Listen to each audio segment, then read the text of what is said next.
Hi friends, praise the Lord. ఎలా ఉన్నారు? బాగున్నారా? నేనైతే దేవుని మహాకృపను బట్టి ఎంతో బాగున్నాను. మీరు కూడా బాగున్నారని నేను ఎంతో సంతోషిస్తున్నాను. గత వీడియోలో ఎన్నో విషయాలు మనతో దేవుడు మాట్లాడాడు.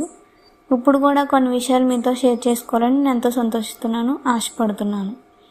మీరు కూడా ఈ వీడియోస్ చూసి విని నన్ను ఎంతో ఎంకరేజ్ చేస్తున్నందుకు మీ అందరికీ నా హృదయపూర్వక ధన్యవాదాలు. ఓకే ఫ్రెండ్స్, వీడియోలోకి వెళ్ళిపోవచ్చు. గత వీడియోలో చెప్పాను కదండి, 6th క్లాస్లో ఆగిపోవాల్సిన చదువుని 10th క్లాస్ వరకు సాగించాడని. 10th క్లాస్ నుంచి ఇంటర్లో ఎగ్జామ్స్ ఫెయిల్ అయిపోయి ఎగ్జామ్స్ని పాస్గా మార్చాడని, సెకండ్ ఇయర్లో ఎగ్జామ్స్ రాయకుండానే దేవుడు ఎగ్జామ్స్ని పాస్గా చేశాడని మీ అందరితో చెప్పాను కదా ఫ్రెండ్స్. ఇప్పుడు కూడా